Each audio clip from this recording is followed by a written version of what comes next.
अपनी बहू नेहा के साथ बहुत खुश थी। दोनों ही सास बहू में बहुत प्यार था। ऐसे ही एक दिन गीता की बेटी प्रिया अचानक से अपने मायके आ जाती है। अपनी बेटी को देख गीता बहुत खुश होती है, साथ ही साथ हैरान भी होती है। प्रिया बेटा, तू अचानक से यहाँ, तेरे ससुराल में सब ठीक तो है ना बेटा? माँ, मेरे ससुराल में सब ठीक है।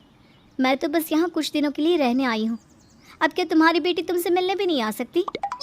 अरे ऐसा नहीं है प्रिया बेटा, तू ऐसे अचानक कभी आती नहीं है ना, तो आज तुझे अचानक से यहाँ देखकर थोड़ी हैरान हो गई थी और परेशान भी। माँ, सब ठीक है, परेशान मत हो। अच्छा, भाभी कहाँ है? वो अभी मार्केट गई है बेटा, बस आती ही होगी, तो जाकर कमरे में आराम कर ले तब तक। इस तरह प्रिया कमरे में आराम करने के लिए चली जाती है। कुछ देर बाद गीता चाय लेकर प्रिया के कमरे में जाती है। माँ, आप मेरे लिए चाय लेकर आई हो? भाभी कहाँ है? क्या भाभी अभी तक मार्केट से नहीं आई?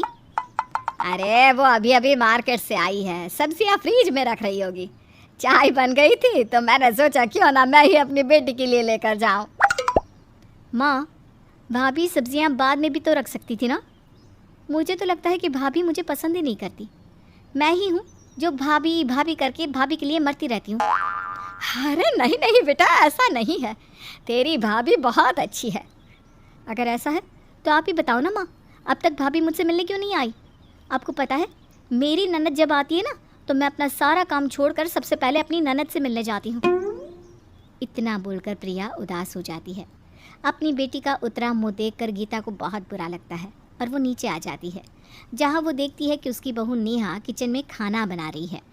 ये देखकर अब गीता को भी प्रिया की बातें सही लगने लगती है। नेहा बहू, तुझे पता है ना तेरी ननद घर आई है, फिर अब तक उसे देखने क्यों नहीं गई? माँ जी, मैं जानती हूँ मेरी ननद घर आई है, इसीलिए तो मैं उनकी मनपसंद पोहे बना रही हूँ।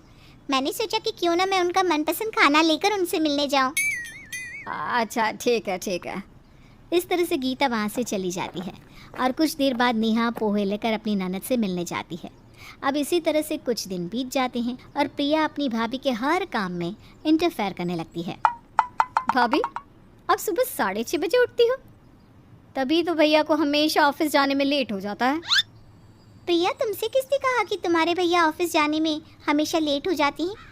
तुम्हारे भैया का ऑफिस 10 बजे का है और वो ठीक 10 बजे तक ऑफिस पहुंच जाते हैं। भाभी, मेरे पति का भी ऑफिस 10 बजे का है, पर फिर भी मैं सुबह 5 बजे उठती हूँ और मेरे पति हमेशा 10 बजे से पहले ऑफिस पहुँचते हैं। बस यही वजह है कि उनका इतनी जल्दी प्रमोशन हो गया और भैया का अभी तक नहीं हुआ। तुम कहना क्या चाहती हो प्रिया? यही भाभी कि आपकी लापरवाही की वजह से भैया की तरक्की नहीं हो पा रही। आप नहीं जानती हो, मैंने ऑफिस लाइन में काम किया है, वो हर चीज़ नोटिस करते हैं। इतना बोलकर प्रिया वहाँ से चली जाती है। नेहा को प्रिया की बात बहुत बुरी लगती है, पर उस समय वो अपनी ननद की बातों को इग्नोर कर देती है। अब ऐसे ही कुछ दिन बीत जाते हैं और एक दिन नेहा और विनोद के बीच किसी बात को लेकर बहस हो जाती है। नेहा, मैंने तुम्हें कितनी बार कहा है कि मेरे ऑफिस की चीज़ों को हाथ मत लगाया करो। मैं बिना आपकी परमिशन के आपकी किसी भी चीज़ को नहीं छूती। आप ही ने कहा था, इसलिए मैंने आपकी फ़ाइल अलमारी में रखी। चलो, मैंने कहा तुमसे कि फ़ाइल अलमारी में रख दो, तो क्या तुम्हें नहीं लगता कि सुबह जब मैं ऑफिस जा रहा था तो तुम्हें मेरी फ़ाइल वापस कर देनी चाहिए थी? ऑफिस की फ़ाइल ऑफिस में अच्छी लगती है, ना कि घर की अलमारी में। अपने भैया भाभी के बीच लड़ाई देखकर अब प्रिया उनके कमरे में चली जाती है और अपने भैया भाभी की लड़ाई में इंटरफेयर करने लगती है। भाभी माफ़ करना, मैं आप दोनों की लड़ाई में बोल रही हूँ, पर मुझे लगता है कि भैया सही बोल रहे हैं। प्रिया, तुम्हें तो कुछ पता ही नहीं, इसलिए तुम कुछ ना बोलो, वही अच्छा होगा। भाभी, मैं सब जानती हूँ, मैं भी शादीशुदा हूँ। अक्सर मेरे पति भी इस तरह की गलतियाँ करते हैं, पर मैं उनसे ऐसी गलती होने ही नहीं देती। फिर आपसे इतनी बड़ी लापरवाही कैसे हो सकती है? अगर आपको भैया ने बोला था कि फ़ाइल अलमारी में रख दो, तो आपको सुबह उनकी फ़ाइल उन्हें वापस कर देनी चाहिए थी। भैया आपको बताना भूल गए होंगे, पर आपको तो ध्यान रखना चाहिए था ना। इस तरह से प्रिया अपने भैया भाभी के बीच आग लगाकर चली जाती है। आगे बढ़ने से पहले अगर आपको वीडियो अच्छी लगे तो वीडियो को लाइक कीजिए और हमारे चैनल को सब्सक्राइब कीजिए। समय यूं ही बीतता है और प्रिया घर के हर मामलों में इंटरफेयर करने लगती है और अपनी भाभी को नीचा दिखाती है। ये बात नेहा को अच्छी नहीं लगती। मैं देख रही हूँ, जब से प्रिया आई है तब से वो मुझे नीचा दिखाने की कोशिश कर रही है। आज उसकी वजह से मेरे और माँ जी के बीच अनबन शुरू हो गई है। पर प्रिया ऐसा क्यों कर रही है? और इतने दिन हो गए, वो अपने ससुराल क्यों नहीं जा रही?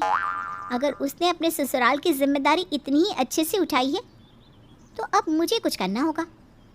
इस तरह से नेहा प्रिया की हर हरकतों पर नज़र रखती है और प्रिया मायके क्यों आई है इसका पता लगाने के लिए उसके ससुराल जाती है। नमस्ते आंटी जी, कैसे हो आप सब? हम सब तो ठीक है, पर तुम कैसी हो? हमारी बहू कैसी है? आखिर कब आएगी वो अपने ससुराल? सब ठीक है। अच्छा आंटी जी, हमारी प्रिया घर तो अच्छे से संभाल रही है ना? मेरा मतलब है आपको उनसे कोई शिकायत तो नहीं है ना? अब बेटा तुम्हें क्या ही बताऊं और क्या ही शिकायत करूं। प्रिया की अब तो आदत हो गई है।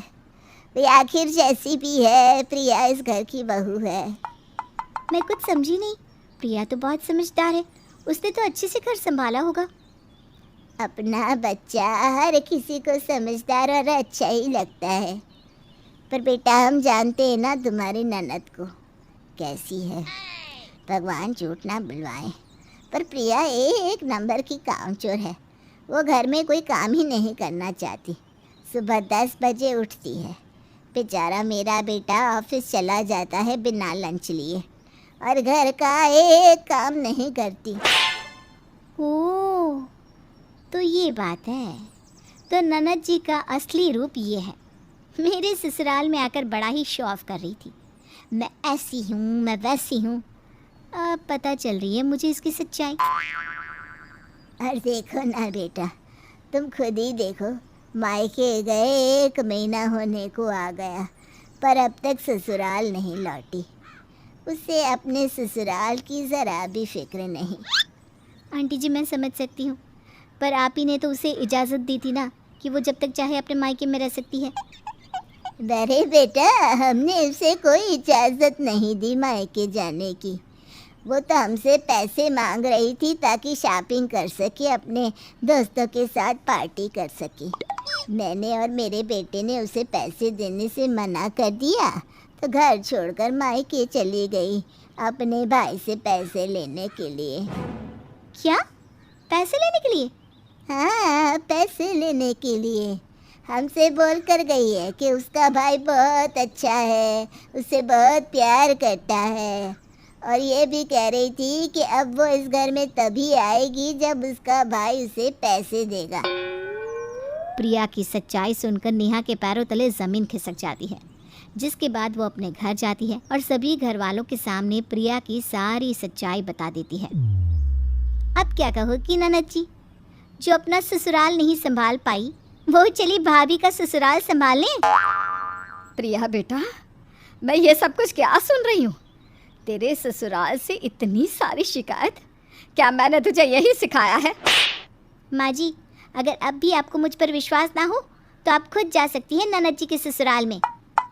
प्रिया की वजह से गीता को शर्मिंदगी का सामना करना पड़ता है और नेहा अपनी ननद को सुधारने के लिए अपनी सास से कहती है, माँ जी, ननद जी बहुत दिन मायके में रह चुकी हैं, मुझे लगता है अब इन्हें अपने ससुराल वापस जाना चाहिए।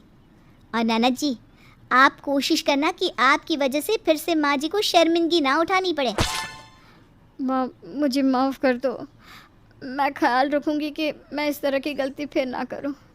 भाभी, आप भी मुझे माफ़ कर दीजिए। इस तरह से नेहा अपनी ननद को सुधार देती है और प्रिया भी सबसे अपनी गलतियों की माफ़ी मांगती है और अपने ससुराल चली जाती है, जिसके बाद फिर कभी वो अपने मायके में दखल अंदाजी नहीं करती।